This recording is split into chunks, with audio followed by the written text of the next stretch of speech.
What's going on? So today we're gonna talk about how to unlock your focus, how to pick the perfect time in your day to actually sit down and get some deep work done. That good old quote of starve your distractions and feed your focus, that's what today is about. So I guarantee you, if you take these tips and apply it to its core, you're gonna see an increase to your focus tenfold. And if you don't, email me, we'll talk about it. So keep in mind, I'm not pulling this information out of my ass. I'm going to link down below the video to which I'm referring to by Dr. Andrew Huberman. He is a well-known neuroscientist and he has great hour-long podcasts. So if you want to get deeper into the science, I suggest you watch that video. That being said, tip number one. You want to jot down the time you woke up. Why? Because 2 hours before that time was your temperature minimum. What? What does that even mean? So every day in your 24-hour period, you have a temperature in your body that starts at its lowest. It starts to rise throughout the day, and then it gets to this peak. Then it starts to come down late afternoon towards the evening. And it does that every day, all day. So 2 hours before you woke up was your temperature minimum.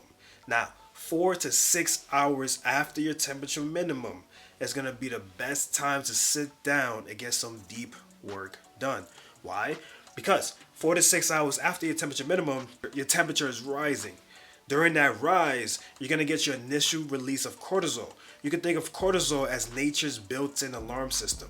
It promotes wakefulness and it gives you that boost of energy.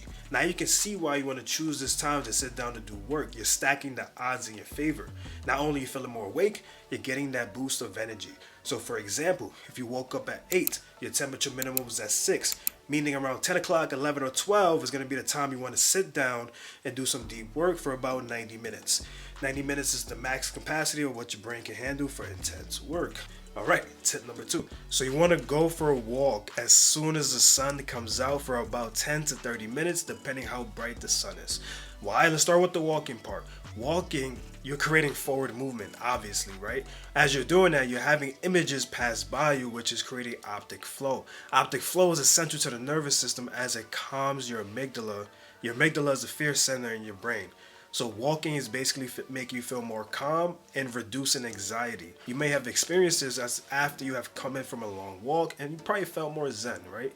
Now the sun is important as well because it's hitting the neurons in your eyes, and those neurons tell your brain that it's daytime and it's time to be alert. And you're basically enhancing that first initial hit of cortisol when you get as your temperature is going to rise. The brightness of the sun is basically going to dictate the duration of the walk. So if it's very bright, 10 minutes is suffice. If it's partly cloudy, 15 to 20 minutes.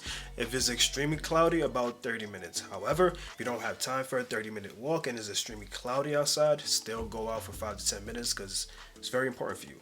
So walking induces calmness and makes you feel more alert. Tip number 3, you're going to want to take a 60-second cold shower. Now I know this might not be everyone's favorable tip.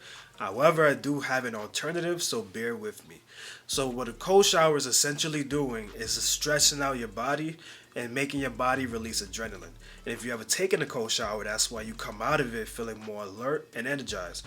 However, you do have adrenaline running throughout your whole body, which isn't the best, because if you ever try to do some work on the computer afterwards, you feel too wired, you feel antsy.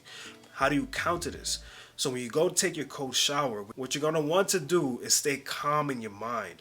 Therefore, you're going to be able to separate the adrenaline from your mind to your body. Now, I know this sounds crazy, and this doesn't just work for me. There is scientific proof behind this practice. Just try it before you knock it. How do you do this? So before you take a cold shower, you tell yourself, this is good for me. I'm using this to my advantage, and I actually like this. That's going to be able to keep you calm in your mind as your body's releasing adrenaline. Now you can come out of that cold shower feeling so powerful, feeling like Superman or Superwoman. And now when you go sit down and do that deep work, if you added on the other tips, you're going to feel like Bradley Cooper from Limitless. It's that powerful. Now, if you don't want to endure the cold shower, an alternative is a deep breathing exercise. My favorite is Wim Hoffs guided breathing exercise. I'm going to link his video down below. It's a 10-minute breathing exercise where you're going through 30 breaths, like